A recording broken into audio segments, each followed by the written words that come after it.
नमस्कार and welcome you all to career 247। मैं हूं प्रशांत धवन। नाउ पिछले कुछ दिनों में आपने नोटिस किया होगा, मैंने पाकिस्तान पर वीडियोस बनाई थी और मैंने स्पेसिफिकली मेंशन किया था कि जिस तरीके से पाकिस्तान ऑक्यूपाइड कश्मीर में मीटिंग्स कर रहे हैं, हमास भी अब पीओके में इन्वॉल्व हो रहा है।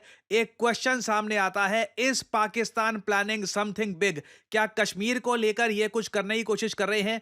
रिसेंटली आप अगर देखो तो ये न्यूज़ सामने आई है। आप देखोगे इस पर दर्जनों आर्टिकल पब्लिश हुए हैं, जहां पर यह बताया जा रहा है कि 4 से 5 फरवरी की रात को क्या हुआ था कि पाकिस्तान की तरफ से इनकी आर्मी और कुछ मिलिटेंट्स, क्योंकि देखिए जब भी पाकिस्तान ने इंडिया में कुछ बड़ा ऑपरेशन करने की कोशिश करी हो या कुछ बड़ा अटैक करने की कोशिश करी हो, तो ये लोग हाइब्रिड मॉडल यूज करते हैं।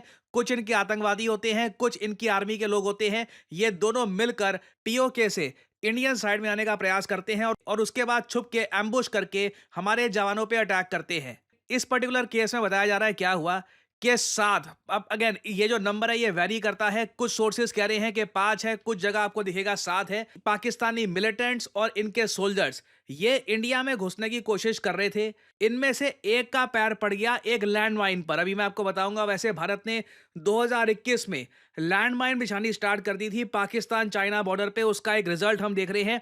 एक का पैर पड़ गया लैंड माइन पर, बड़ा ब्लास्ट हुआ और पांचों पाकिस्तानी मिलिटेंट्स मारे गए। कुछ न्यूज आर्टिकल्स ये भी क्लेम कर रहे हैं कि पाकिस्तान आर्मी का एक कैप्टन भी यहां पर मारा गया है। और सिंस पाकिस्तान का एक लंबा इतिहास रहा है, जब भी इनकी कोई आर्मी का आदमी मारा जाता है इन्फिल्ट्रेशन में, मिलिटेंट्स के साथ पकड़ा जाता है, तो इसको ये लोग डिसोन कर देते हैं, कहते हैं हमारा नहीं है। तो मोस्ट प्रॉब्ली जो ये कैप्टन यहाँ पर मारा गया है पाकिस्तानी आर्मी का, इसको ये लोग डिसोन कर देंगे। तो अगेन ये एक बहुत बड़ा झटका है पाकिस्तान के लिए। और आप एक बात सोच कर देखिए, इसी महीने ना चैंपियंस ट्रॉफी का टूर्नामेंट स्टार्ट होना है। पाकिस्तान का माइंडसेट देखिए, कितना एक अजीब सा देश है। एक तरफ ये लोग कहते हैं कि जी हमारे यहाँ चैंपियंस ट्रॉफी का टूर्नामेंट है, अपनी क्रिकेट टीम भेज दो और फुल पार्टिसिपेशन करो। और दूसरी तरफ ये लोग हमास को इनवाइट करवाते हैं पाकिस्तान ऑक्यूपाइड कश्मीर में। पाकिस्तान की गवर्नमेंट से जब पूछा गया कि ये सब क्या हो रहा है, पाकिस्तान की गवर्नमेंट ने कहा कि देखो हमको पता नहीं कि ये यहाँ पे पता नहीं कौन हमास के ऑफिशियल्स आ गए, हमें इसके बारे में अवेयरनेस है नहीं। अब अजीब बात देखिए, जो अभी हुआ है ना 2025 में, ये फरवरी की 5 तारीख को बता रहे हैं कि रात को ये ब्लास्ट हुआ और पाकिस्तान के सारे मिलिटेंट्स और उनके आर्मी के लोग मारे गए। ये पहले भी हो चुका है, same script in the past हम देख चुके हैं। फर्क ये था, उस वक्त भारत ने नई लैंड माइंस, जो डीआरडीओ द्वारा बनाई गई नई लैंड माइंस है, ये बिछाई नहीं थी। इधर मैं आपको आर्टिकल दिखा रहा हूं 2019 का, 6 साल पुराना। सेम केस आपको मिलेगा। पाकिस्तान ने अपनी एक बैट टीम भेजी। ये बैट आप कह लीजिए बॉर्डर एक्शन टीम है पाकिस्तान की, जिनका काम यही है कि इंडिया में इन्फिल्ट्रेशन करनी है। काफी बार ये लोग क्या करते थे कि पाकिस्तान की आर्मी फायरिंग स्टार्ट कर देती थी, इंडियन आर्मी को एंगेज करती थी, कुछ रूम बनता था, जगह बनती थी, वहां से पाकिस्तान के जो आतंकवादी हैं ये इंडिया में कर लेते थे इन्फिल्ट्रेट। और 2019 में भी आप अगर देखो तो सेम केस हुआ था। पाकिस्तान के आतंकवादी मारे गए थे, जो इनके बैट पर्सनल हैं, बॉर्डर एक्शन टीम के जो पाकिस्तान आर्मी के लोग हैं, ये मारे गए थे। पाकिस्तान ने डिसोन कर दिया था सबको, कहा था कि ये हमारे लोग नहीं है। आसिफ गफूर उस वक्त पाकिस्तान आर्मी का स्पोक्समैन था। और इस बार भी लग रहा है कि सेम केस होने वाला है। और अब इस वक्त आप लोग वैसे अप्रिशिएट कर पाओगे भारत ने कितना सही डिसीजन लिया है चैंपियंस ट्रॉफी में पार्टिसिपेट ना करके। और इस बार देखो पाकिस्तान का जो ये अटैक फेल हुआ है ना, यहां पे हमको थैंक करना पड़ेगा अपनी फर्स्ट लाइन ऑफ डिफेंस को। अब यहां पे आप कहोगे फर्स्ट लाइन ऑफ डिफेंस क्या है?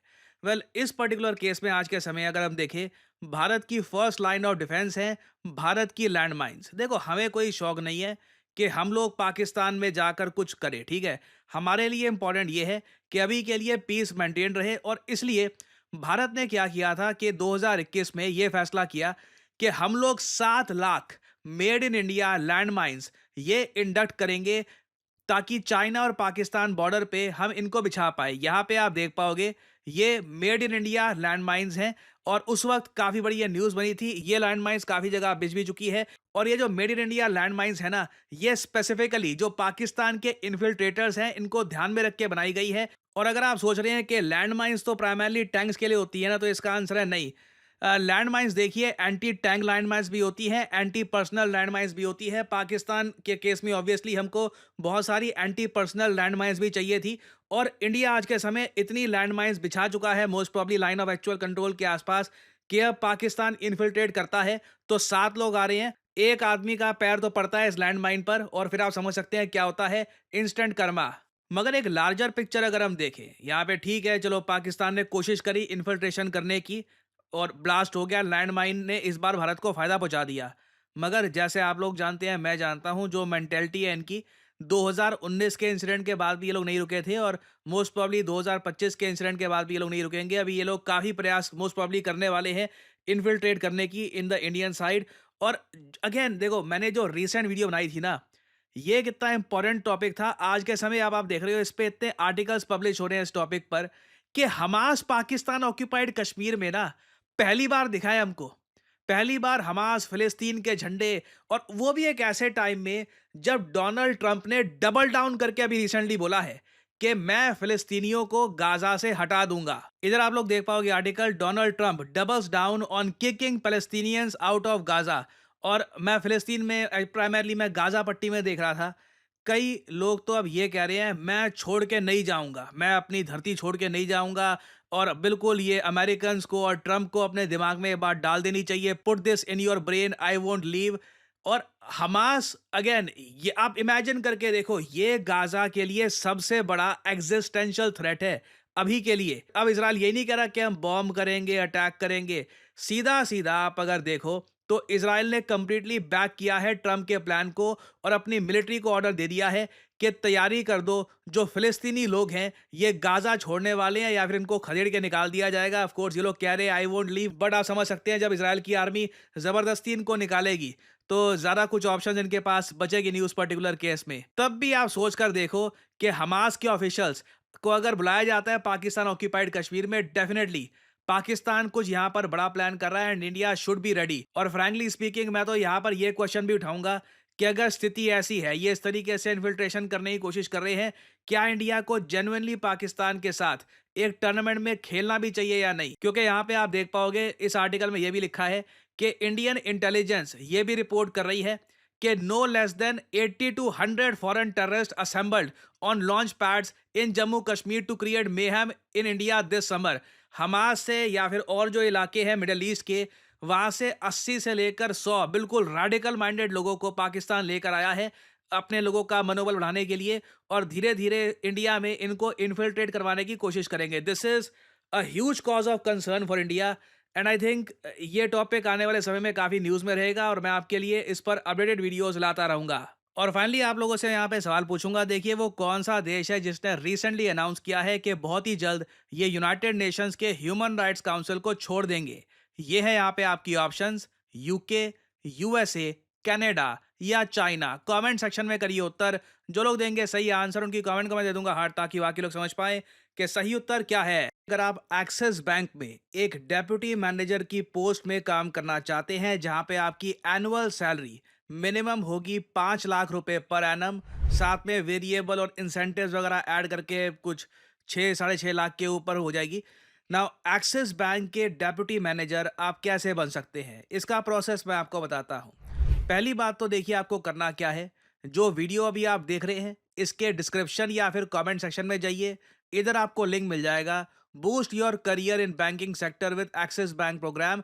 इस लिंक पर करिए क्लिक और यहाँ पे आपको अपना नाम, ईमेल आईडी, नंबर, जो स्टेट जिसमें आप रहते हैं, और साथ ही साथ यहाँ पे आपसे कोड मांगा जाएगा। कोड यहाँ पे आपको डाल देना है PD10। बट अगेन मैं थोड़ा सा यहाँ पे ये बोल दूं, आप तभी यहां पर अपनी डिटेल्स डालिएगा अगर आप एलिजिबिलिटी को मीट करते हैं। एलिजिबिलिटी क्या है? अगर आपकी एज 21 से 28 साल के बीच में है तो आप एलिजिबल हैं। आपकी ग्रेजुएशन हो चुकी है, किसी भी स्ट्रीम से आपने करी है, BCom, BA, does not matter, कहीं से भी करी है, यूजीसी एफिलिएटेड यूनिवर्सिटी है, 50% एटलीस्ट आपके मार्क्स आए हैं तो आप एलिजिबल हैं। और साथ ही साथ आपको यहाँ पर यह भी प्रूव करना होगा कि आपके पास 6 महीने का वर्क एक्सपीरियंस है सेल्स की फील्ड में, कहीं भी किसी भी कंपनी में कहीं भी आपने सेल्स रिलेटेड कुछ काम किया है 6 महीने के लिए, तो आप यहां पर एलिजिबल हैं। ठीक है, ये क्राइटेरिया अगर आप मीट करते हैं तो बिल्कुल अपनी डिटेल्स यहां पर डालिए। अगर इस क्राइटेरिया को आप मीट नहीं करते तो अपनी डिटेल्स यहां पर मत डालिएगा, फायदा नहीं है। हाँ, आप जब यहाँ पे कोड डालते हो, यहाँ पे लिखा है ना एंटर रेफरेंस कोड PD10, तो आप कोड डालते हो तो आपको जल्दी से कॉल आ जाएगा ना। प्रोसेस क्या है देखिए, जैसे ही आप यहाँ पे डिटेल्स डालोगे आपको करियर 247 की तरफ से कॉल आएगा। आपका पहले तो हम एलिजिबिलिटी चेक करेंगे, कंफर्म करेंगे कि सब कुछ ओके है। उसके बाद आपका एक टेस्ट होगा, ऑनलाइन टेस्ट ही होगा आपका एक। और उस टेस्ट में आप अगर पास हो जाते हैं, आपकी नॉलेज हमको सफिशिएंट लगती है, उसके बाद एक्सिस बैंक आपका इंटरव्यू लेगा। उस इंटरव्यू के बाद अगर एक्सिस बैंक को लगता है कि आप ठीक है, आप इस प्रोग्राम में एंटर कर सकते हैं, तो उसके बाद आपको एनरोल करने के लिए, इस प्रोग्राम में एनरोल करने के लिए बुलाया जाएगा। और फिर यहाँ पे आपकी शुरू होगी 1 साल की लर्निंग जर्नी, जहाँ पे आपको पोस्ट ग्रेजुएट डिप्लोमा भी मिलेगा यूनिवर्सिटी से, क्योंकि आप यहाँ पर एक्सिस बैंक के अंडर जो प्रायोरिटी बैंकिंग प्रोग्राम है, ये कंप्लीट कर रहे होगे। आपको स्टाइपेंड भी मिलेगा और साथ ही साथ ऑफ कोर्स यहाँ पे आपको एक फी भी पे करनी होगी, जो आपकी पहले साल की सैलरी है, उसमें ही काफ़ी हद तक कवर हो जाएगी। और इस पूरे प्रोसेस से गुजरने के बाद आप डिप्लॉय हो सकते हैं as an Axis Bank deputy manager. Axis Bank आपको पता होगा, it is one of the leading banks in India. यहाँ पर एज ए डेप्यूटी मैनेजर अगर आप अपना करियर स्टार्ट करते हैं, वो भी प्रायोरिटी बैंकिंग प्रोग्राम में। प्रायोरिटी बैंकिंग समझ लीजिए, 2 टाइप के एक्सिस बैंक में बैंकिंग होती है। एक तो नॉर्मल बैंकिंग, फिर होती है हाई नेटवर्क इंडिविजुअल्स के लिए, जिनके पास काफ़ी पैसा होता है, जो 6-7 करोड़ रुपए का लिक्विड अमाउंट रखते हैं अपने अकाउंट में। तो उनके लिए एक अलग से प्रायोरिटी बैंकिंग प्रोग्राम चल रहा होता है। तो वो आपके कस्टमर होंगे, उनसे आपको डील करना होगा, ऑब्वियसली उनसे कैसे बातचीत करनी है। तो ये प्रोसेस समझाने में बैंक 1 साल लेगा टू ट्रेन यू प्रॉपर्ली। और अगेन मैं फिर से रिपीट करूंगा, आप एलिजिबिलिटी क्राइटेरिया को मीट करते हैं। इस पूरी वेबसाइट पे आपको दिख जाएगा एलिजिबिलिटी क्राइटेरिया क्या है। ये एंश्योर कर लीजिएगा, अगर आप मीट करते हैं तो बिल्कुल यहाँ पर डिटेल भरिए, कोड डाल दीजिएगा PD10, आपको प्रायोरिटी कॉल आएगी। एंड लेट्स सी, आप प्रोसेस से गुजरते हैं, you might end up with a dream job at Axis Bank. So good luck to you all. And इसी नोट के साथ ये है वीडियो का अंत। Thank you for listening and as I always say, may the gods watch over you.